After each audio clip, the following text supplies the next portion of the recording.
This is a continuation of Part 8, entitled The School Board. I was describing how educational independence is taken from the student and passed up the academic ladder.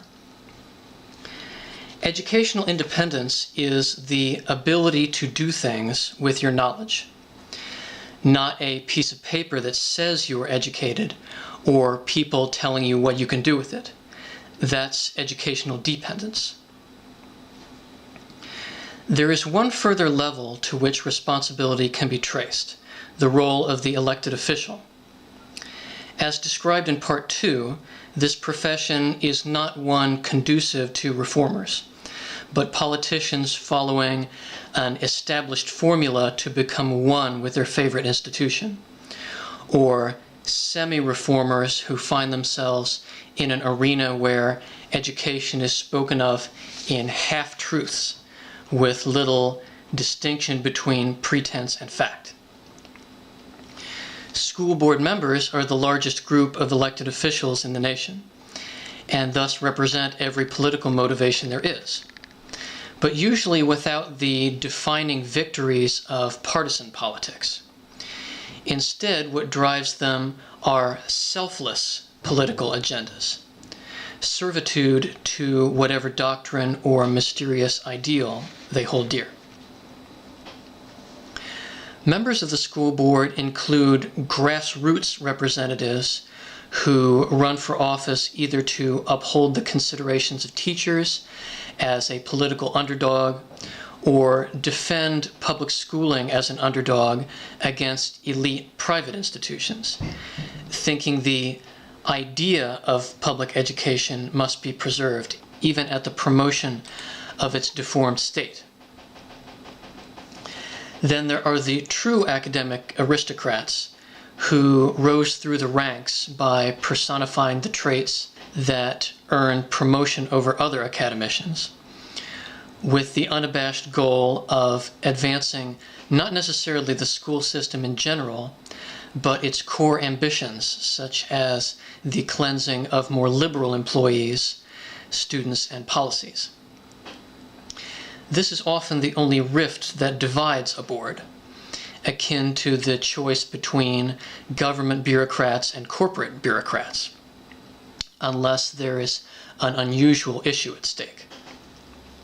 Exceptions include district takeovers by religious or political groups, or independent candidates, which do exist. It is here that the recipients of everything taken from a student can be found, the only argument being that representatives have no individual authority, and the only true beneficiary is the machine itself. Political gain is the prize, which is something only a small number of people can partake of. Since the institution minimizes the authority of individuals to protect itself, the reward a legislator receives is often only his own ego and continued employment. It is these servile political crusades which are more dangerous than any attempt for personal gain. Therefore, it is here that the hammer of responsibility must fall. Beyond this point, it can only revert to the state or the voting public. In a previous segment, I mentioned the school closings in Mecklenburg County, North Carolina, in which students and parents joined hands in front of the campus, and school board meetings consisted of a vast, outraged public majority calling for the heads of their representatives to keep their local schools alive. At the same time, there were publicized contests for people to win money for their schools, and renovations of inner-city school buildings which the students performed themselves. Out of curiosity, when did the school become theirs? Do those particular schools treat students with greater benevolence? Do the parents have more of a say in staff decisions? Is more credence given to their opinions? Or is it just when the school faces destruction? And if the hands of students have to rebuild it, does it then become theirs? School boards are portrayed as a civic forum for independent public servants to gather, not the single enterprising business they are. In a forum of fact, the only person who wins is the one with the most information, where all issues are discussed to a point of completion.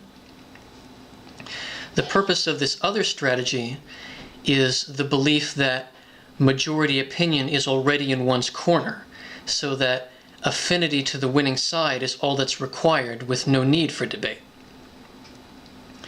Such a person is in no position conducive to knowing what young people want, except that this representation is not what they want. The civility is an illusion, a courtesy to placate the public. District elections are the only point in the entire academic process where the citizen has any say over what is going on.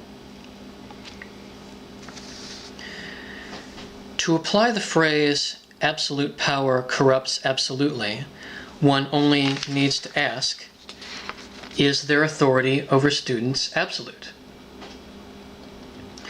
Representatives believe they are in a free zone with unlimited credit to fail and try again. Each legislation a gamble with students' futures that will be passed on to the next stage of the factory process in creating an educated citizen. They don't associate any consequences coming from the student quarter, proceeding without fear that the life-changing decisions they make will ever be returned on them. They want a trusting child, and likewise they want citizens to be trusting children. Because if student concerns are ever preserved in the adult population in a sizable amount, it would mean the end of academia as we know it. Incidentally, a reformer in this situation would find it an easy decision that comes along once in a career. If an overwhelming public majority is demanding something for which there is no budget, just give them what they want and kill two birds with one stone, guaranteeing support for another term for yourself in the process. Under the ownership of another institution or the public itself, those schools could have earned their loyalty by now, or remained the same with only the school board removed from the equation.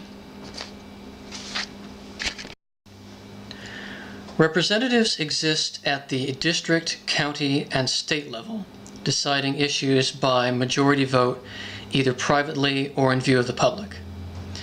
There is no national educational authority. The U.S. Department of Education is a minuscule cabinet department for sponsoring individual programs, which several U.S. presidential candidates have vowed to shut down over the years. All other education considered a state issue. Nor does the board answer directly to a higher state authority, except when individual laws are passed by the legislature. Community forums are something which is supposed to come with governmental authority, or none at all if the citizens themselves are voting.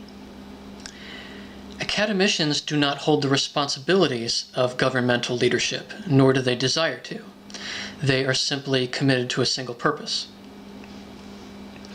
Since the basic academic motive is survival and expansion, the greatest insult to school boards is the belief that they should share the keys to education, that they are not entitled to 100% of this responsibility and its proceeds.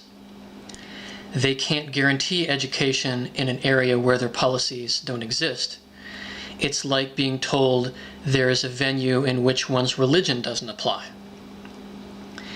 Even a reformer who must travel across the country to a progressive area where his campaign is possible must face local competitors determined to maintain control. There is little point in pursuing the course of what hinders education without holding someone responsible, preferably its decision makers. If this responsibility is passed up the academic food chain, then returning it to the student would mean reversing this process, passing autonomy from the state to local school boards, from legislators to individual schools, from schools to parents, and finally from parents to students, until education is no longer separated from its rightful owner. Thus dissolved, all proceeds are now directed toward the customer level. Here's an example of the practical applications of this. If a student has an unlikable teacher who makes things difficult, the academic solution is to appease this person based on a promise of the future, not overcome bad situations in his life. So in that future, how will he be doing any differently? An intelligent person would ask, if all this leads to something better, show me something now that makes me a winner so I can believe it. The student is the protagonist of the school, someone who needs to gain things that matter to him, because in all grade levels and scoring and criteria, where is the point where everyone can say they made their first decision that wasn't prescribed for them? And is that not a greater accomplishment than the other things? There are conclusions to be drawn about an institution whose workforce consists of all these practitioners. The vices of ordinary people combine to form an unpredictable beast whose casualties are not measured. This institution is beloved by our society, both individually and as a whole, but it does not love its patrons in return. It is not benevolent. That is a human quality. Its most devoted followers are as likely to be cast aside on a technicality as anyone. The frankness and decency of the individual educator is lost within the halls of its administration. It has become a machine served by people, easy to enforce but hard to repair. It is this machine, not any citizen, that this doctrine is meant to defeat. But unfortunately, one can only talk to individuals, and a political machine cannot be disabled without affecting the lives of people. Stay tuned for my next installment, The Parent.